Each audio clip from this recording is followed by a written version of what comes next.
Assalamualaikum warahmatullahi wabarakatuh. Innal hamdalillah nahmaduhu wa nasta'inuhu wa nastaghfiruh wa na'udzu billahi min shururi anfusina wa min sayyiati a'malina. May yahdihillahu fala mudilla lahu wa may yudlil fala hadiyalah. Asyhadu an la ilaha illallah wahdahu la syarika lah wa asyhadu anna Muhammadan abduhu wa rasuluh. Qala Allah Ta'ala ba'da a'udzu billahi minasyaitonir rajim. Ya ayyuhalladzina amanu taqullaha haqqa tuqatih wa la tamutunna illa wa antum muslimun. Rabbi shrah li sadri wa yassir li amri wahlul 'uqdatam min lisani yafqahu qawli. Amma ba'd. Alhamdulillah summa alhamdulillah biiznillah, dengan izin Allah Subhanahu wa taala kita dapat bertemu sekali lagi, alhamdulillah, pada pagi yang mudah-mudahan penuh barakah setelah kita menunaikan solat subuh, di mana dikatakan bahawa solat subuh ini diperhatikan oleh para malaikat. Dan mudah-mudahan pagi Ahad yang di mana kita berehat ni, kita isikan sebentar dengan pengisian-pengisian yang datangnya daripada Allah Subhanahu Wa Taala, yang datangnya daripada Sang Pencipta itu sendiri, di mana Al-Quran itu adalah tanda kasih sayang Allah Subhanahu Wa Taala. Rahmat Allah SWT yang terbesar iaitu apa? Memberi hidayah kepada kita. Dengan diturunkan Al-Quran ini sebagai panduan kepada kita untuk menggunakannya supaya kita dapat hidup di dunia ini dengan penuh kebaikan dan supaya kita memperolehi kelak kebaikan di akhirat. Jadi kita hendak kedua-duanya sekalilah. Rabbana atina fid dunya hasanah wa fil akhirati hasanatan wa qina azabannar. Kita nak kebaikan dunia, kita nak kebaikan akhirat, dan kita hendak supaya dijauhkan kita daripada azab api neraka, daripada azab seksa neraka. Dan kita amatlah mengharapkan rahmat Allah SWT, dan tidak ada cara jalan lain untuk kita mengetahui apa yang dikehendaki Allah SWT, apa yang dibenci Allah SWT yang dilaranginya, melainkan kita mempelajari apa yang terdapat dalam Al-Quran itu sendiri. Tayyib, alhamdulillah, dengan izin Allah Subhanahu wa taala kita telah pun memperbincangkan daripada ayat 200 daripada surah Al-Fatihah sebenarnya sampailah kepada surah Al-Baqarah hinggalah ke ayat 215. Di mana sebelum ini Allah SWT minta maaf, sebenarnya kita dah bincangkan daripada sampai sehingga ke ayat 219.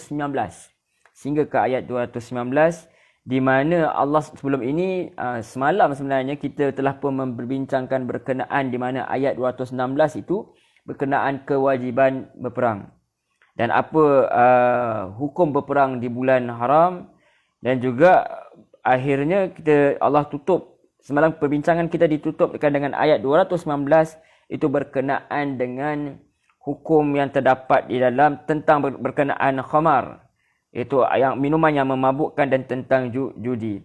Di mana Allah SWT memberitahu bahawa dosa mengambil kedua-duanya, melakukan kedua-duanya, itu mengambil arak dan berjudi itu, kedua-duanya itu walaupun ada manfaat, ada beberapa manfaat yang boleh diberi alasan oleh manusia, tetapi Allah kata dosanya lebih besar daripada manfaat yang ada pada kedua-duanya.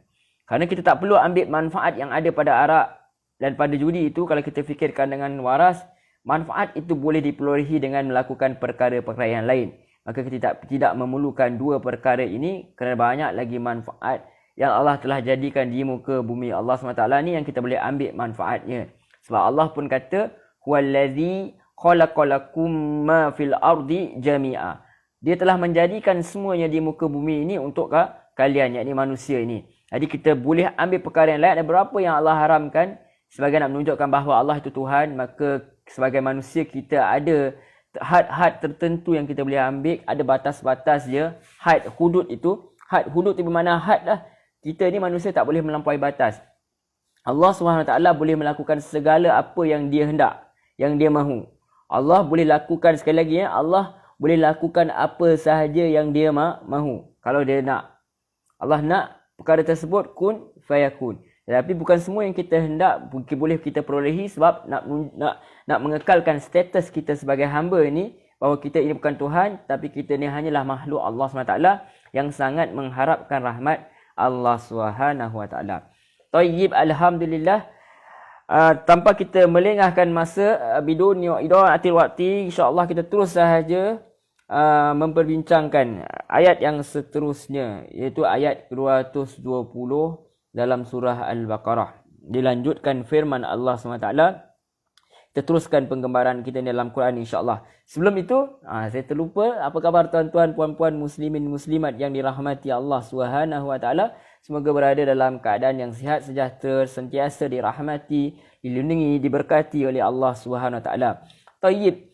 Sekarang kita terus kepada ayat 220. A'udzu billahi minasyaitonir rajim. Aku berlindung kepada Allah daripada godaan syaitan yang direjam. Fid dunya wal akhirah. Fid dunya wal akhirah. Jadi Allah SWT menceritakan berkenaan dengan dunia, tentang dunia dan akhirat.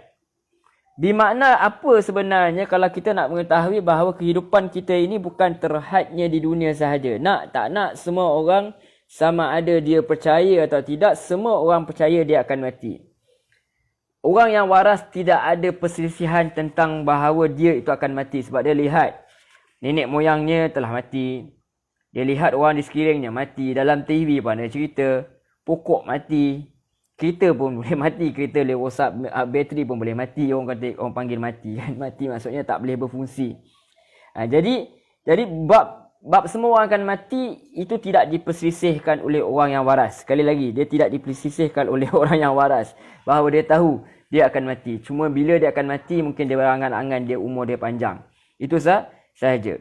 Jadi tetapi yang menjadi perselisihannya, sebab tu nanti surah An-Naba, amma yatasaalun anin naba'il azim.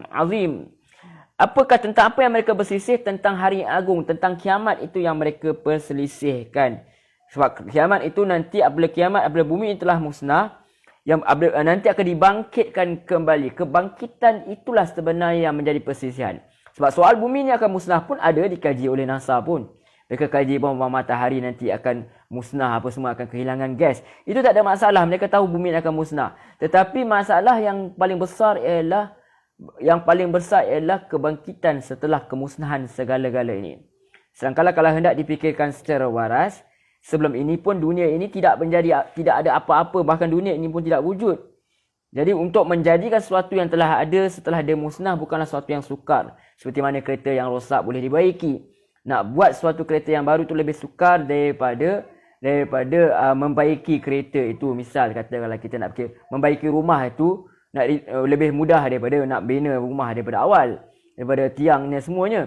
Tetapi bagi Allah itu cuma perumpamaan untuk manusia faham. Tapi bagi Allah sama sahaja, sebab Allah itu aziz, Allah itu maha berkuasa perkasa. Jadi Allah boleh lakukan apa sahaja yang dia mahu. Jadi fid dunya wal akhirah, tentang dunia dan tentang akhirat. Jadi manusia ini terlampau memikirkan soal dunia sehingga kadang-kadang dia memikirkan akhirat. Maka Allah kata fid dunya wal akhirah. Allah mementingkan kedua-duanya. Soal dunia maupun Allah nyatakan dalam Al-Quran. Soal akhirat lagi-lagilah. Bahkan kalau kita lihat ayat terpanjang dalam Al-Baqarah ini bukanlah berkenaan syurga dan neraka. Walaupun sebenarnya kalau kita tidak memperhatikan betul-betul ayat 282 ini, dia juga penentu kita sama ada kita masuk syurga atau neraka. Sebab dia berkenaan dengan hutang, berkenaan dengan hak orang. Jadi Allah kata dunia ini adalah titi. Seolah-olah Allah nak bagi tahu kepada kita dunia ini adalah titi untuk kita menghadapi akhirat. Kalau kita lulus ujian di dunia ini, insya-Allah kita akan lulus ujian di akhirat kelak. So dunia ini adalah tempat kita diuji. Tabarakallazi biyadihil mulku wa huwa ala kulli syai'in qadir. Allazi khalaqal mauta wal hayati allazi khalaqal mauta wal haya liyabluwakum ayyukum ahsanu amala. Jadi Allah SWT Allah kata tabarakallazi biyadihil mulku wa huwa ala kulli syai'in qadir. Allah SWT itu dengan maha berkat telah tabarakallazi biyadihil, di tangannya telah menjadikan khalaqal mauta wal hayati liyabluwakum ayyukum ahsanu amala. Dia untuk apa Allah jadikan manusia ini? Allah ni dengan penuh keberkatan dia, Allah telah menjadikan segala-galanya. Allah telah menjadikan segala-galanya untuk apa? Untuk Allah jadikan mati dan hidup ni untuk apa? Untuk menguji manusia. Untuk menguji manusia. Itu tujuan asal dia. Allah kata tabarakallazi biyadihil mulku wa huwa ala kulli syai'in qadir. Maha berkat Allah yang menguasai segala kerajaan dan dia maha berkuasa ke atas segala sesuatu. Allazi khalaqal mauta wal hayata liyabluwakum ayyukum ahsanu amala. Dia untuk apa? Menciptakan mati dan hidup untuk menguji kamu.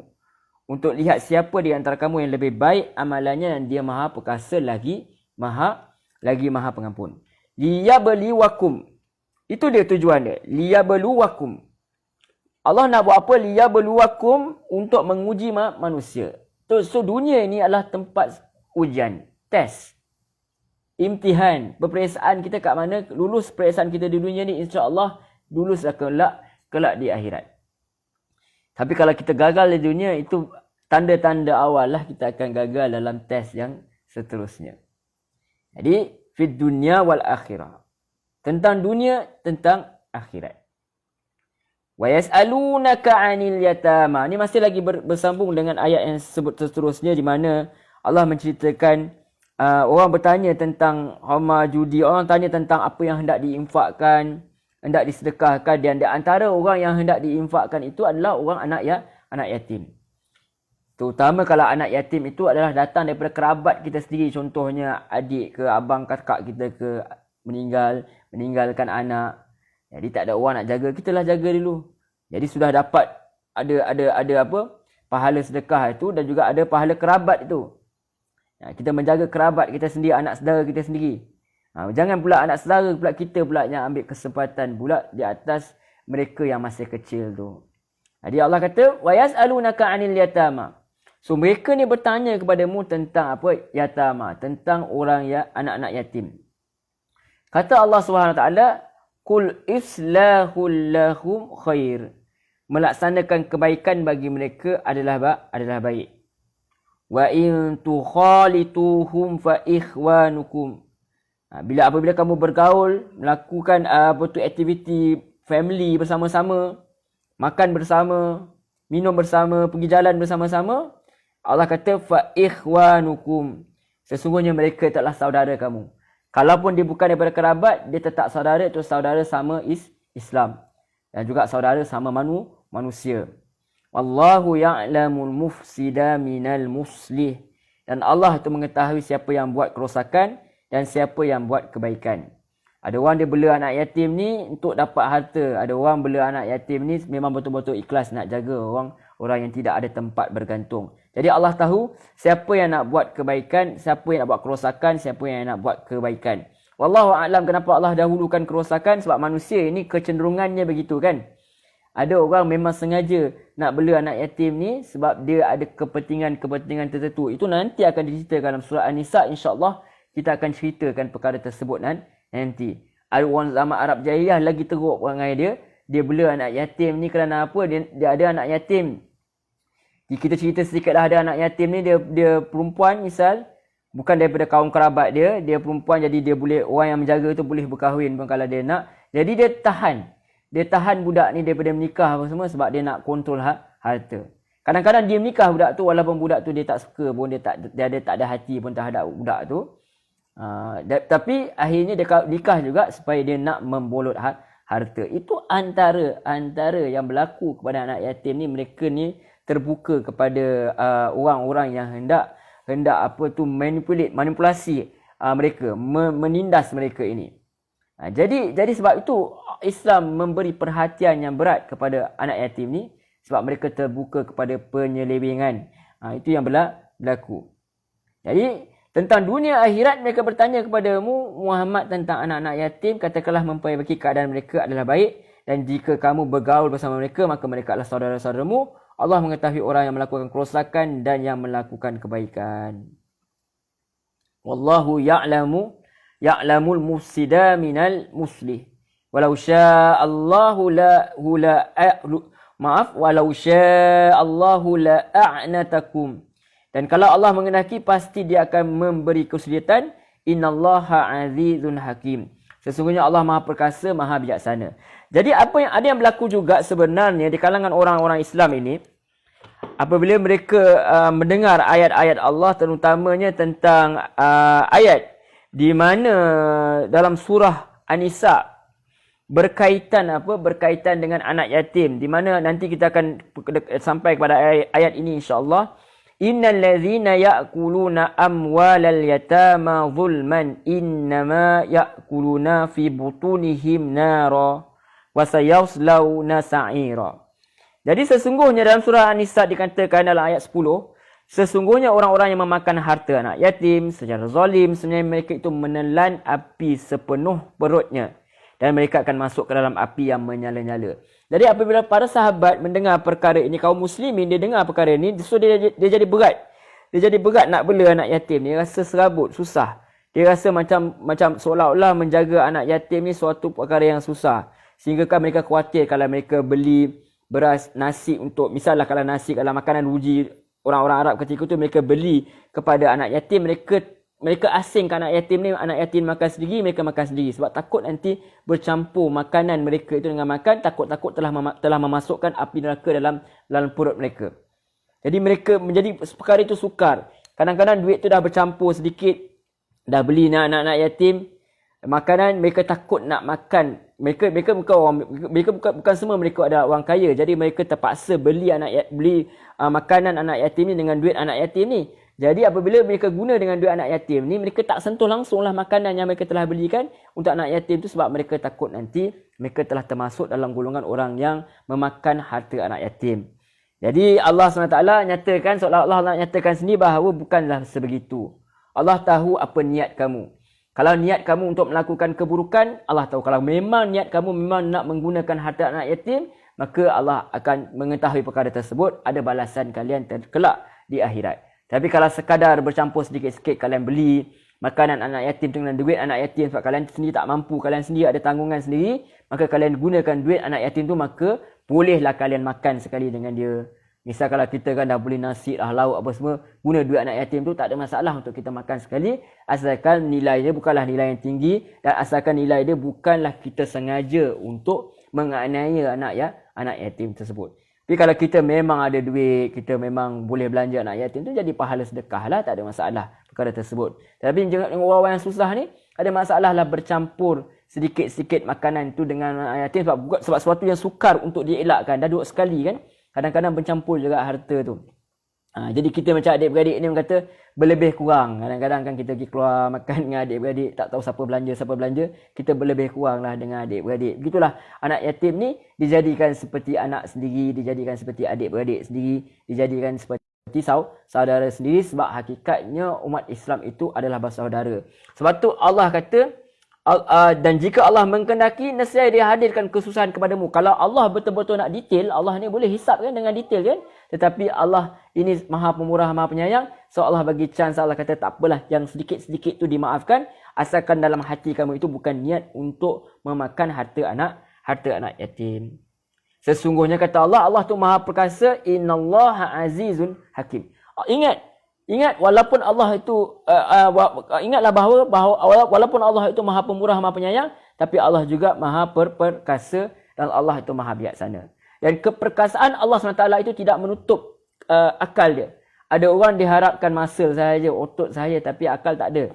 Tetapi Allah SWT dia perkasa, dia boleh melakukan apa saja, tapi dia mengadili dengan penuh keadilan. Dia tahu kesukaran manusia, maka yang sedikit-sedikit itu dimaafkan, asalkan hati itu tidak berniat untuk memakan harta anak yatim itu dengan niat untuk membolot harta anak yatim tersebut.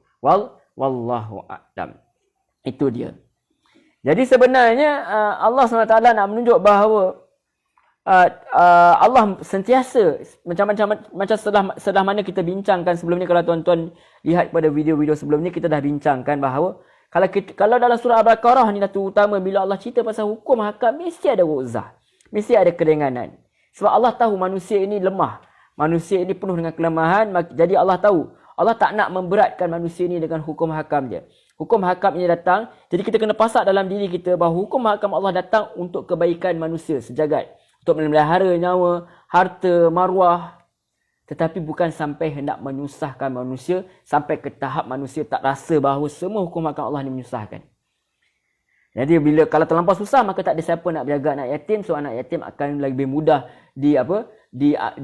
diselewengkan, diambil kesempatan oleh orang-orang yang berniat jahat untuk melakukan kejahatan. Jadi Allah mudahkan orang-orang beriman ini supaya mereka tidak rasa macam mereka tak nak jagalah anak yatim sebab susah sangat. Jadi Allah SWT mempermudahkan urusan tu supaya semuanya dapat dipelihara. Anak yatim itu tidak dianiaya. Orang yang menjaga anak yatim itu juga tidak teraniaya. Allah jaga kedua-dua belah pihak. Tu hebatnya agama Allah SWT.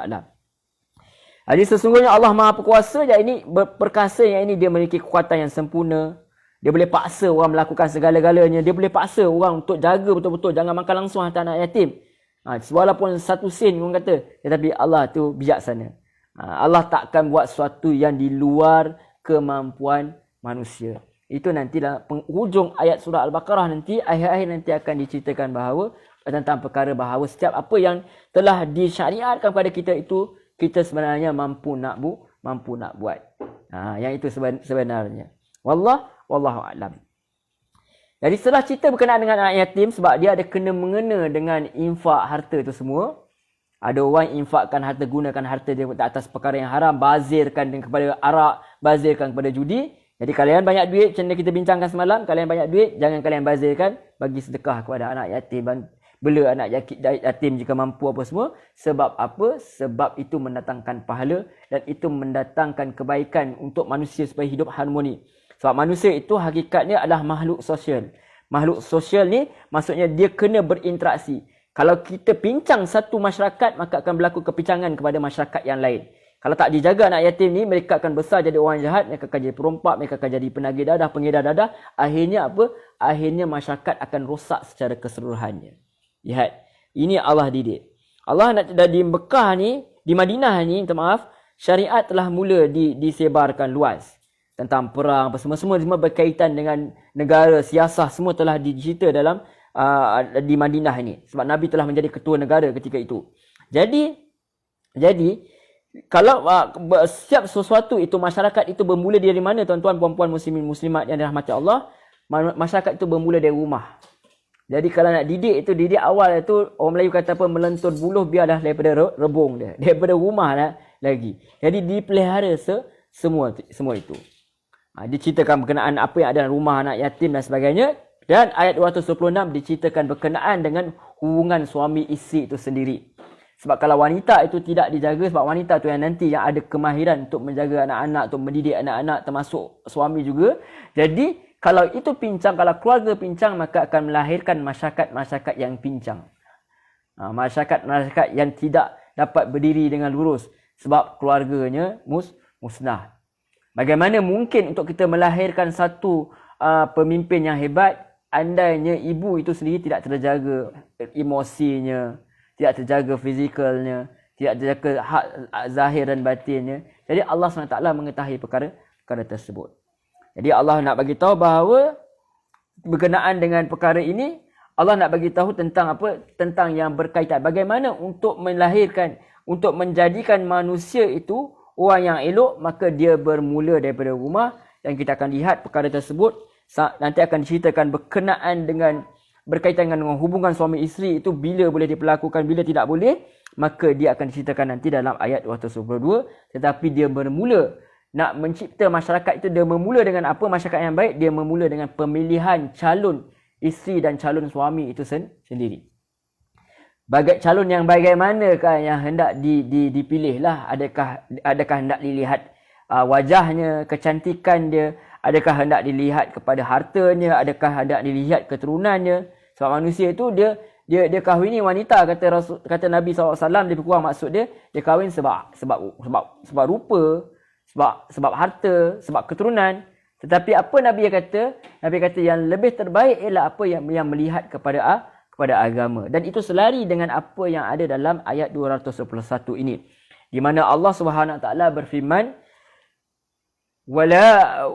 wala tankihul musyrikati hatta yu'min.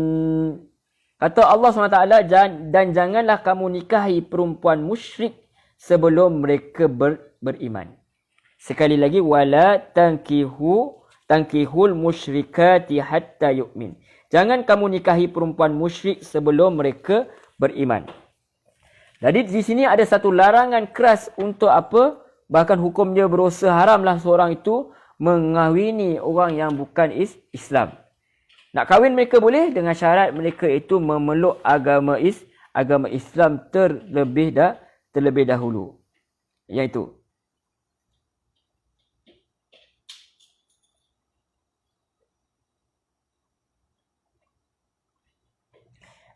sebab apa tuan-tuan puan-puan muslimin muslimat yang rahmati Allah, kalaulah bertembung dua agama dalam satu rumah, maka akan keliru. Maka anak nak pilih yang mana satu akan keliru. Mak ayah dua Islam pun keliru budak. Apatah lagi kalau ada dua agama, lagi-lagi keliru. Jadi mereka tidak akan tahu Tuhan mana yang patut disembah, bagaimanakah ritual yang sebenarnya. Jadi anak-anak akan keliru. Jadi Allah SWT tak benarkan. Tak boleh kahwin campur ini. Kahwin campur bangsa boleh, kahwin campur agama tidak dibenarkan. Dan janganlah kamu nikahi perempuan musyrik sebelum mereka beriman. Yang mensyirikkan Allah SWT ni, kalau kita kahwin dengan orang-orang yang mensyirikkan Allah SWT ni, maka anak-anak yang akan lahir juga akan dicorakkan juga nanti dengan apa? Dengan pemikiran yang sama. Jadi akan bertembung di antara hak dan yang batil. Wala amatum mu'minatun khairum min musyrikah walau a'jabatkum. Ini menarik. Allah SWT kata, sesungguhnya hamba sahaya yang beriman, walaupun mereka ni gelaplah kulit mereka ke, tak nampak apa, gelap je kan, nampak dua biji mata ya. Kalau kita lihat pada orang-orang yang datang daripada negara-negara yang berkulit gelap misalnya, tetapi Allah kata sesungguhnya hamba sahaya perempuan yang beriman itu lebih baik daripada perempuan musyrik.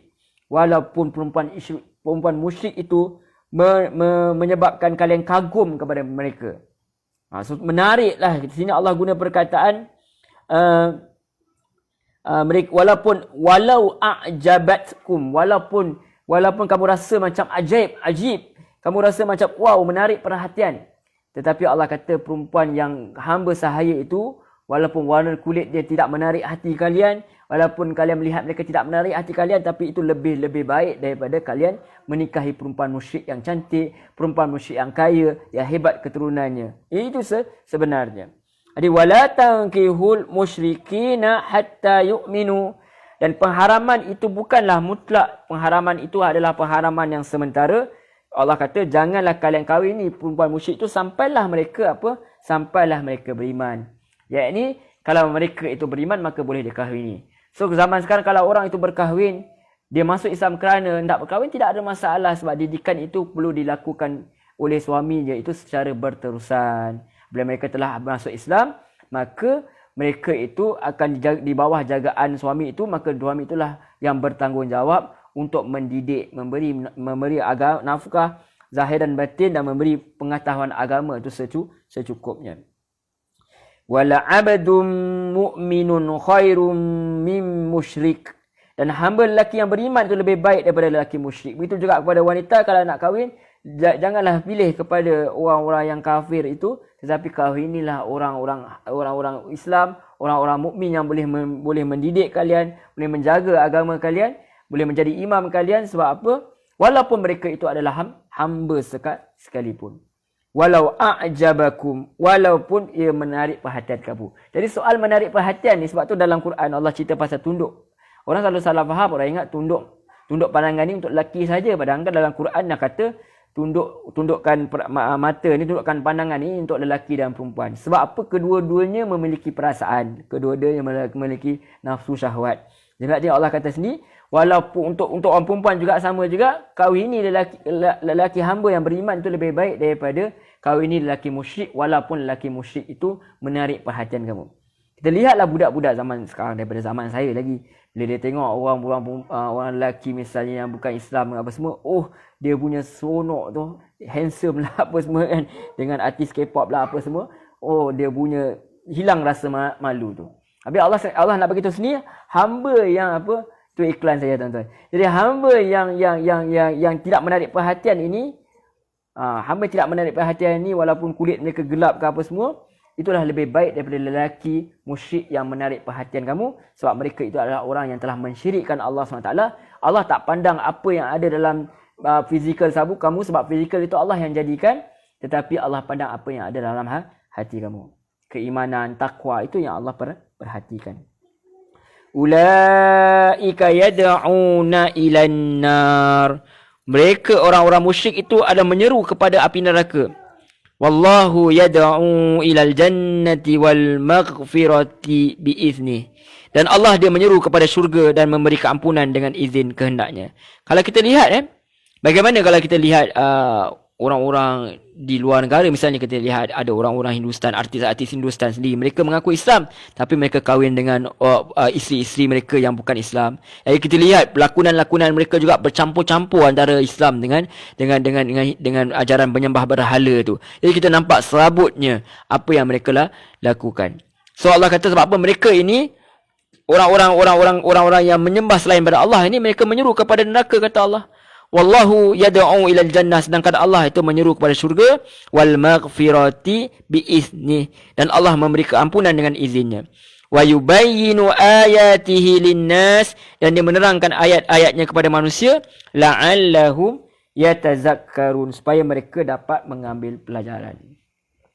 Jadi Allah SWT yang menjadikan manusia, Allah SWT nak kita memperhambakan diri kita kepada dia. Sebab memperhambakan diri kepada Allah SWT itu tidak rugi. Memperhambakan diri kepada Allah SWT itu mendapat manfaat-manfaat dunia, dan tentu saja mendapat manfaat-manfaat di akhirat. Dan dia bermula dengan memilih pasangan hidup yang beriman. Itu dia. Permulaan masyarakat yang hebat, permulaan masyarakat yang memperhambakan diri kepada Allah. Wa ma khalaqtul jinna wa illa liya'budun. Tidak aku jadikan jin dan manusia melainkan untuk memperhambakan diri kepada Allah. Jadi untuk memulakan masyarakat yang hebat ialah dengan memperhambakan diri kepada Allah SWT, dan dia memula dengan memilih pasangan yang beriman. Dan juga begitu juga apabila kita tahu orang kita tidak kahwin dengan orang bukan Islam selagi mana mereka tidak beriman. Tetapi dalam memilih orang beriman sendiri pun kita kena pilih yang beragama. Bukan kita lihat kepada harta dia, bukan kita lihat kepada pangkat dan derajat dia. Yang paling utama yang perlu ibu bapa lihat ialah nak kahwinkan anak itu, kahwinkan dengan orang beragama. Sebab bila kahwin dengan orang beragama, apabila sampai mungkin satu tahap dia dah bosan dah dengan isteri dia, tetapi dia masih tidak menganiaya. Sebab apa? Sebab dia ada agama. So agama itu sangat penting. Sebab manusia itu dia ada pasang turut dia. Perkahwinan ni bukan selalunya indah. Dia kalau dalam camp motivasi mungkinlah bagi tahu segalanya indah. Tetapi sebenarnya dia ada pasang surut dia. Sebab tu dia perlukan kepada orang beragama. Sebab bila ada orang beragama, dia tidak akan menganiaya pasangan dia di saat dia telah perasaan cinta itu telah mula hilang, dan mungkin berlaku perceraian sekalipun, tapi dia tidak akan menganiaya orang yang telah diceraikan. Sebab ada dia punya rules and regulation. Seperti mana kita mematuhi rules and regulation, peraturan ketika perang, peraturan ketika di luar, begitulah juga kita kena patuhi peraturan perjanjian kita yang telah kita lakukan dan di akad nikah tu. Akad nikah tu saya ingat seorang guru saya kata, akad nikah itu samalah seperti mana para nabi ni, dia akad untuk apa? Bersumpah untuk menyebarkan ajaran Islam tu. Lebih kurang macam tu. Kita kena ambil akad nikah itu sebagai apa? Satu perjanjian untuk kita tidak menganiaya orang yang hendak kita jaga tu, orang kita ambilkan sebagai isteri itu. Itu sebenarnya akad itu ada satu janji sumpah bahawa kita akan menjalankan, menjaga, memberi nafkah zahir dan batin itu semampu kita. Jadi Allah SWT kata, seolah-olah nak tunjuk memula masyarakat yang hebat itu dimulakan dengan pemilihan pasangan hidup yang betul, dan tentu saja pasangan itu mestilah, pasangan yang dipilih itu mestilah pasangan yang ada agama, yang membawa manusia itu ke syurga. Baik, itu dia. Jadi Allah mengajak ke syurga dan keampunan dengan izinnya, dan Allah menerangkan ayat-ayatnya supaya manusia itu manusia itu dapat berfikir dan supaya manusia itu dapat mengambil pengajaran. So semua orang mesti memilih. Kalau nak pilih pasangan hidup mesti gunakan apa? Akal ini jangan dibuang. Jangan akal ini letakkan kepada nafsu dan syahwat. Akal ini mesti mengatasi segala-galanya. Dan akal itu mesti dipandu dengan wahyu. Jangan akal ini dikalahkan dengan syahwat. Kerana tak tertarik kita sampai kita sanggup menggadaikan agama kita demi untuk kita orang yang kita cintai, yang entah tak tahu berapa lama pun dia nak cinta kita. Cinta kepada manusia ini terhad, cinta kepada Allah itu kekal abadi. Seterusnya ayat 222. Wa yas'alunaka 'anil mahid. Dan mereka juga bertanya kepada, sebab ada cerita pasal perkahwinan dan mula cerita pasal perkahwinan, jadi akan adanya hubungan suami isteri. Itu confirm lah akan berlaku sebab akan adanya, sebab antara tujuan perkahwinan itu untuk memiliki zuriat. Nabi sendiri suka kepada umat yang ramai. Jadi tetapi pun begitu ada peraturan dia. Sebab Allah nak tunjuk bahawa pernikahan ini bukan suatu yang seperti mana. Kalau nak cerita pasal hubungan suami isteri, hubungan kelamin lelaki dan perempuan, haiwan pun melakukan perkara tersebut. Jadi tidak ada perbezaannya daripada segi itu. Jadi nak bezakan hubungan kelamin di antara manusia dan haiwan ini, maka dia mesti ada rules juga, peraturan dan undang-undang. Dia tak boleh main hentam gitu saja. Dia kata tak ada peraturan, tak ada peraturan. Dan antara peraturan dia lah ditanya sendiri oleh orang mukmin kepada Rasulullah SAW. Mereka bertanya tentang haid. Tentang haid, mana perempuan yang datang bulan tu di mana mereka tak boleh nak bersolat, mereka tak boleh berpuasa. Jadi perkara tersebut ditanya. Sebab apa? Sebab mereka dulu hidup, mereka pada zaman Nabi Muhammad SAW di Madinah, mereka duduk dengan komuniti orang Yahudi. Jadi orang Yahudi ni mereka cerita bagaimana mereka lakukan orang perempuan mereka ketika haid ni, ketika datang bulan ni. So orang-orang ni, kebanyakan orang-orang Arab ni, mereka tahu orang Yahudi ni ada kitab. So mereka rujuk kepada orang Yahudi ni. So antara yang diberitahu oleh orang Yahudi ni, bila haid, mereka terus bukan setakat tak melakukan hubungan suami isteri dengan isteri mereka, tetapi mereka terus boykot lah, kita kata macam tu. Mereka boykot terus itu isteri mereka. Bahkan dikatakan bahawa isteri mereka tu tak duduk dalam bilik yang sama dengan mereka ketika lakukan haid. Begitu jijiknya mereka terhadap isteri mereka ketika haid. Dan Allah SWT nak tunjuk kat sini, walaupun Allah tak cakap directly, kita kena faham dalam Quran ni dia, kalau kita boleh kata you lah.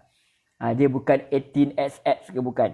Sebab tu perkataannya Allah tak pernah menggunakan perkataan persetubuhan dalam Quran. So Allah tahu yang baca ni orang perempuan kan ada perasaan malu, ada anak-anak yang membaca Al-Quran. Jadi perkara tersebut cuma penterjemah yang tulis persetubuhan. Tetapi kalau ikut Allah tidak menggunakan perkataan tersebut. Kadang-kadang Allah guna perkataan bergaul, kadang-kadang Allah guna perkataan sentuhan.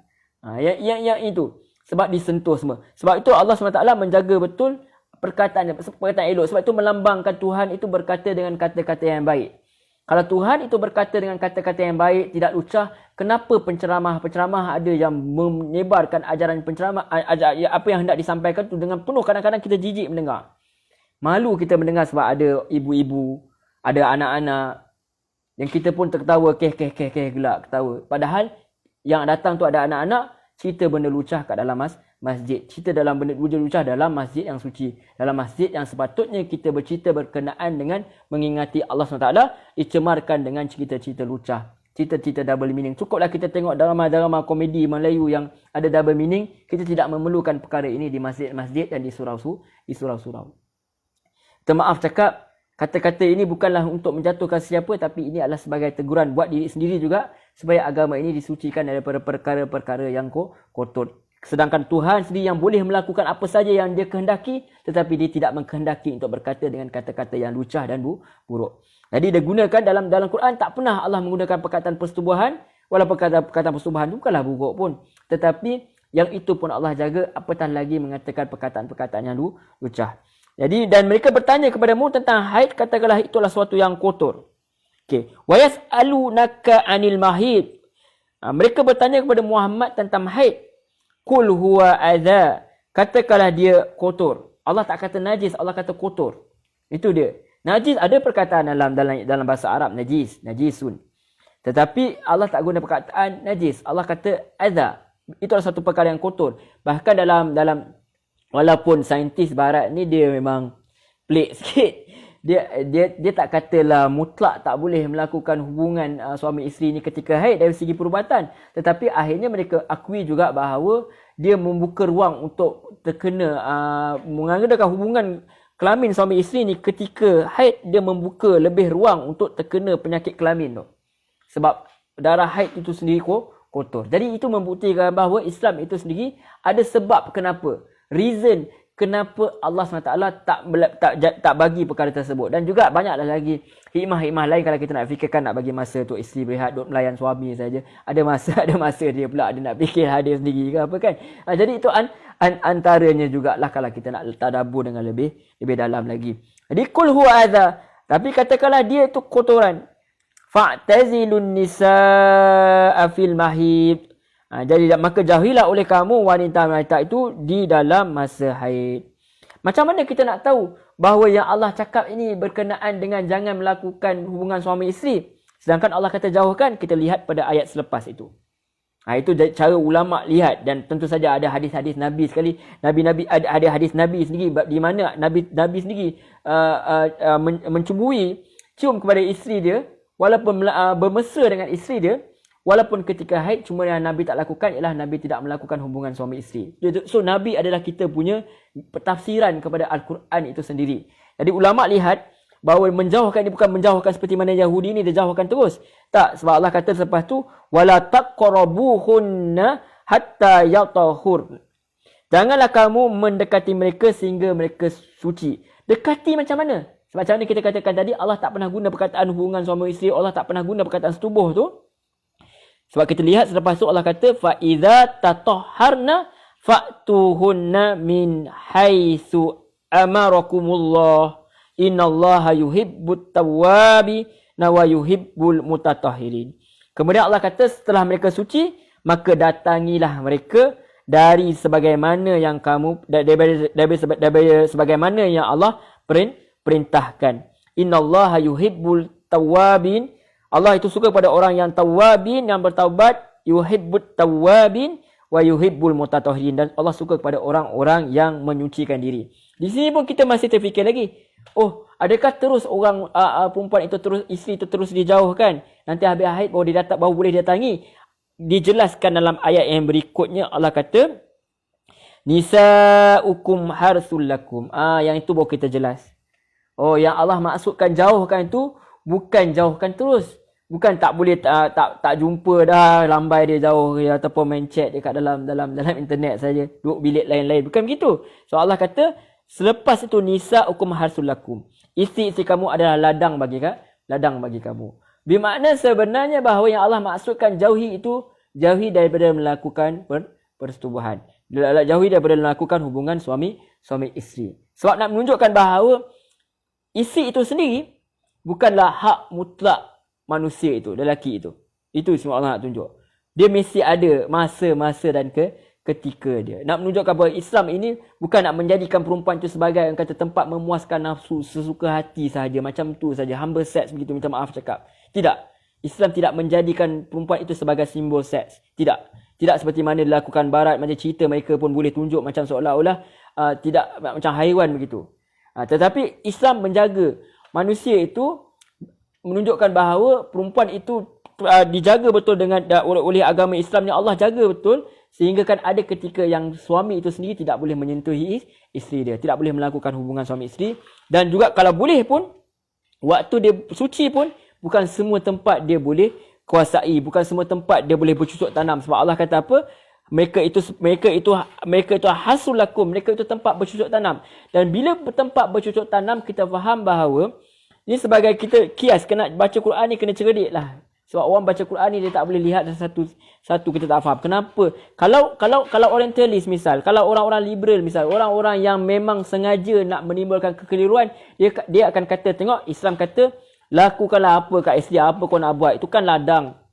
Apa ni Islam mengatakan bahawa perempuan ni ladang? Ini Allah Islam, Allah nak jadikan Quran, nak katakan perempuan ni sebagai simbol seks dan sebagainya. Mereka akan timbulkan pelbagai kekeliruan. Sebenarnya kalau dipikir secara bijak, Allah nak bagi tahu perempuan ini kalau datangi daripada farash dia.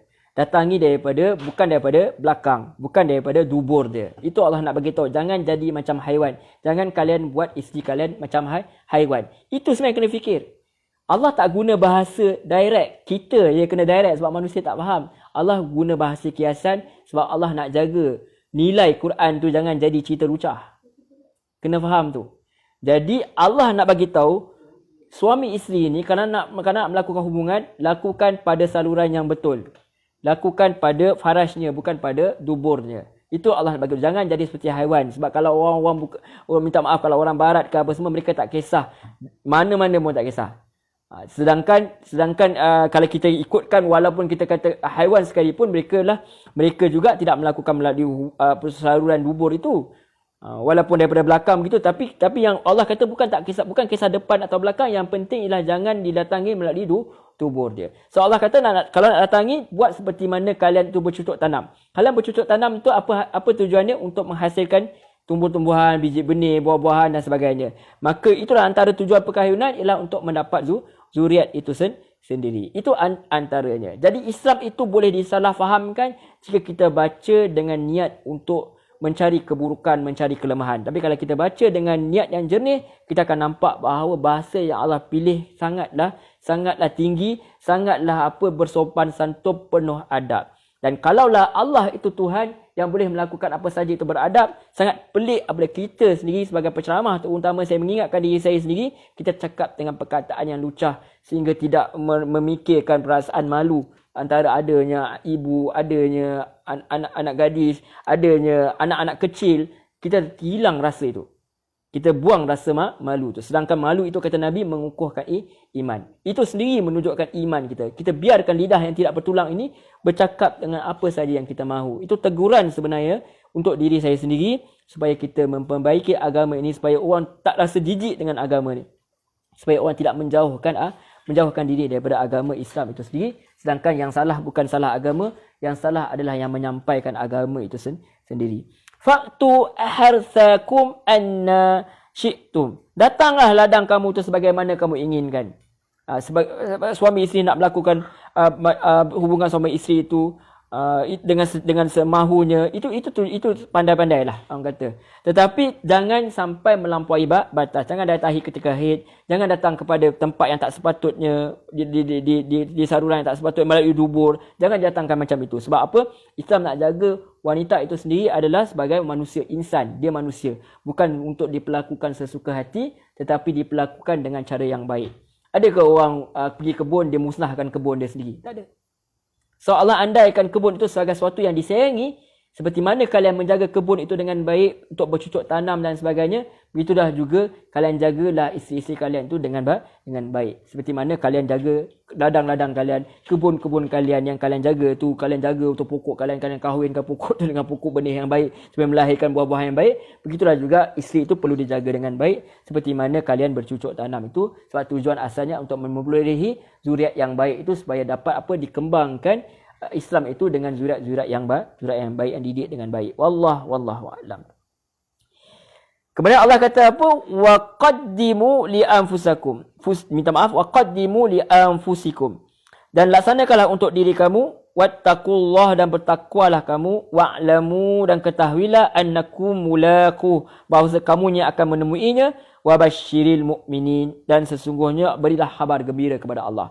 Dalam setiap apa yang kita lakukan, sebab tu kita lihat, bahkan sebelum melakukan hubungan suami isteri sekalipun, Nabi SAW ajar kita untuk menyebut nama Allah SWT dan memohon supaya dilindungi daripada zuriat. Kalau ada zuriat daripada hasil perhubungan itu, kalau kita minta supaya Allah lindungi daripada syaitan, daripada bisikan syaitan, daripada gangguan syaitan. Baik. Sebab apa Allah kata takwa? Bagi ikut segala perintah Allah SWT, jauhi segala larangan Allah SWT. Sebab kelak nanti kamu akan kembali menemui apa saja yang kalian lakukan, kalian melampaui batas, kalian menganiaya pasangan kalian, semuanya akan diadili. Siapa yang mengikut perintah Allah SWT, yang mengikut batas-batas Allah SWT, maka Allah akan beri khabar gembira kepada orang yang percaya kepada pertemuan dengan Allah SWT.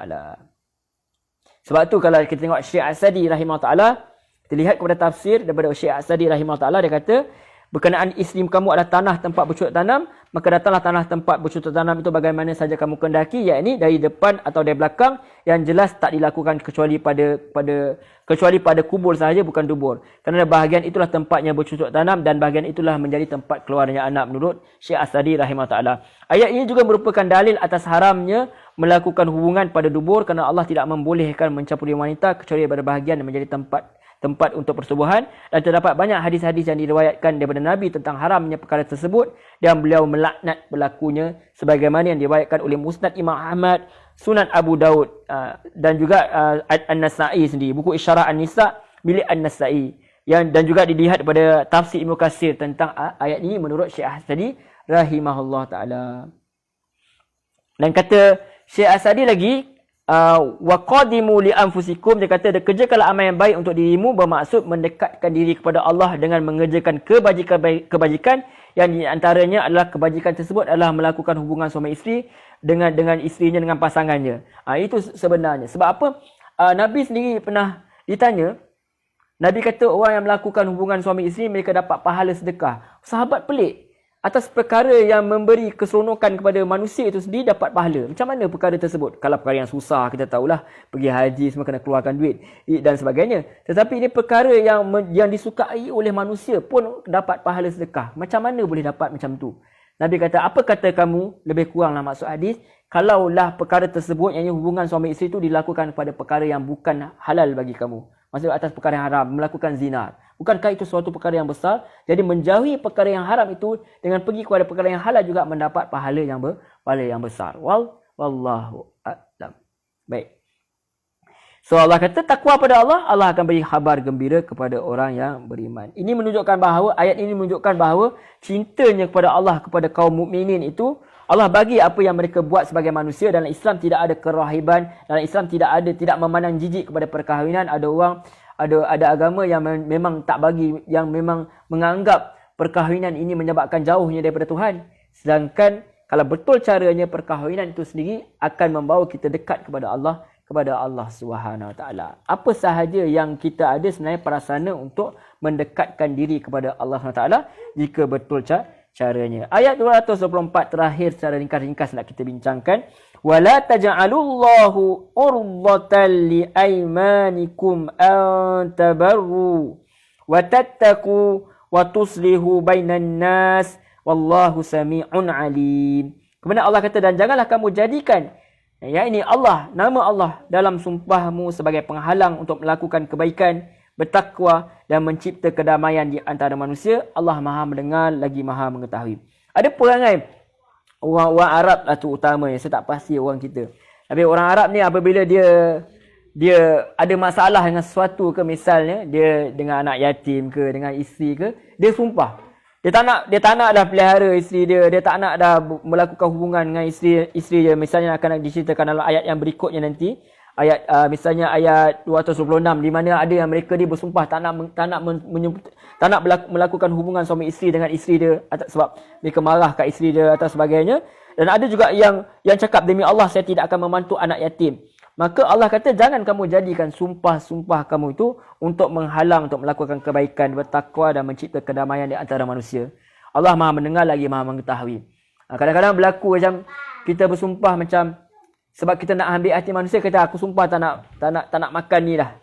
Sebab apa? Nak ambil hati manusia. Perkara tersebut berlaku kepada Nabi. Nanti insya-Allah kita akan cerita perkara tersebut. Maka perkara-perkara itu tidak dibenarkan dalam Islam lah. Tak valid. Terutamanya kita bersumpah untuk, kita kata aku bersumpah demi Allah, mulai hari ini aku tak nak bersedekah dah. Oh, tak boleh. Aku punya tak suka kat dia, aku tak nak sedekah kat dia dah. Sebenarnya tak boleh melakukan perkara tersebut. Sebab Allah larang kita menjadikan nama Allah dalam sumpahmu sebagai penghalang untuk melakukan kebaikan, bertakwa dan mencipta kedamaian di antara manusia. Allah Maha mendengar lagi Maha mengetahui. Jadi melarang bersumpah dengan menggunakan nama Allah untuk tidak mengerjakan yang baik. Tapi apabila sumpah itu terucapkan, haruslah dilanggar dengan membayar kafarah. InsyaAllah perkara yang berikut akan kita bincangkan pada ayat-ayat yang berikutnya. Wallahu a'lam. Demikian sahaja perbincangan kita, dan menarik sekali bahawa Islam ini bukan cerita sahaja benda luaran. Allah cerita sampai benda yang berada dalam bilik pun Allah cerita, sebab Allah nak melahirkan menjadikan manusia itu orang yang benar-benar bertakwa, bukan sahaja bertakwa di masjid, bukan sahaja bertakwa di surau-surau, bukan sahaja bertakwa di bilik-bilik kuliah, tapi bertakwa sehingga sampai di rumah pun, di mana sahaja. Tetaplah inna salati wa nusuki wa mahyaya wa mamati lillahi rabbil alamin. Sesungguhnya solatku, ibadahku, hidupku, matiku betullah semata-mata hanya kerana Allah Subhanahu Wa Taala. Jadi kadang-kadang ada orang berlaku baik dengan orang kat luar, dengan kawan dia belanja dengan anak isteri dia abaikan begitu saja. Dia keluar 40 hari pergi berdakwah, dia tinggal isteri dia, anak dia tak cukup makan. Jadi itu bukan perkara yang betul. Dan sepatutnya kita kena baiki. Kita kena baiki bahawa orang yang patut kita, Nabi kata, akulah orang yang paling bertakwa kepada Nabi itu satu orang yang paling bertakwa, dan dia juga orang yang berlaku baik kepada isteri dia, kepada anak-anak dia, kepada keluarga dia. Jadi kalau kita nak contohi, kita kena contohi Rasulullah SAW. Mungkin kita tak boleh jadi sebaik Rasulullah SAW, tapi kita cuba sebaik boleh untuk mencontohi baginda Rasulullah SAW. Wallahu a'lam. Jadi kita dapat lihat bahawa Islam ini tidak pernah menjadikan perempuan itu sebagai simbol seks, tidak pernah menjadikan perempuan ini sebagai makhluk yang direndah-rendahkan martabatnya. Bahkan Islam itu datang untuk menaikkan martabat wanita itu sendiri. Dan juga Islam datang untuk menjaga manusia secara keseluruhannya, sama ada dia anak yatim, ada dia yang ada ibu dan ayah, atau dia anak yatim yang kehilangan ibu atau ayah, maka mereka tetap diberi hak yang sama.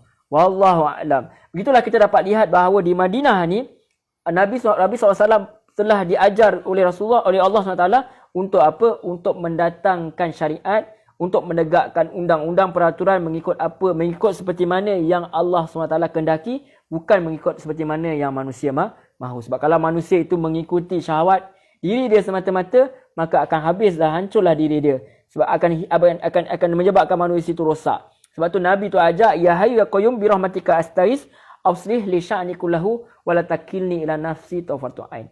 Ya Allah, ya hayyu ya qayyum, dengan rahmatmu jangan kau serahkan diri ini kepada diri ini walaupun sekelip mata.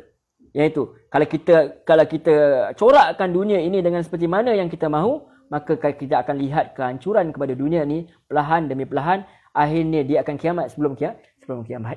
Jadi itu tujuannya syariat. Syariat bukan berkaitan solat, puasa sahaja, tapi syariat itu lebih besar daripada itu. Itu syariat itu untuk mendidik manusia menjadi orang yang bertakwa kepada Allah, menjadikan dunia ini adalah dunia yang lebih baik. Sebab tu ada orang salah faham, dia kata sampai peringkat tertinggi tak payah solat, tak payah nak syariat, sebab dia faham syariat tu solat je. Sebenarnya syariat itu lebih daripada itu. Syariat itu menjaga nyawa, maruah, menjaga harta manusia itu sendiri. Menjaga hak manusia, menjaga hak Allah, dan menjaga hak manusia. Wallahu a'lam. Demikian saja pertemuan kita. Saya minta maaf ada tersilap perkataan yang mengguriskan hati dan perasaan. Saya tidak bermaksud untuk melakukan perkara tersebut. Ambil mana yang manfaat, tinggal mana yang tersalah. Dan mudah-mudahan Allah mengampuni kita semua. Kekallah kita terus bersama dengan Quran dan Sunnah sehinggalah kita berada di dalam nafas kita yang terakhir. Mudah-mudahan kita mati dalam keadaan kita bersangka baik kepada Allah SWT. Mudah-mudahan kita mati kelak dalam keadaan husnul khatimah, penutup yang baik. Amin ya rabbal alamin. InsyaAllah kita bertemu lagi minggu depan, insyaAllah pada sehari Sabtu dan Ahad dengan izin Allah SWT pada waktu yang sama pukul 7 pagi insyaAllah. InsyaAllah mudah-mudahan Allah izinkan. Kita tutup dulu pertemuan kita dengan tasbih kafarah. Subhanakallahumma wa bihamdik, asyhadu alla ilaha illa anta, astaghfiruka wa atubu ilaik. Wa sallallahu ala Muhammad wa ala alihi wa sahbihi wasallam.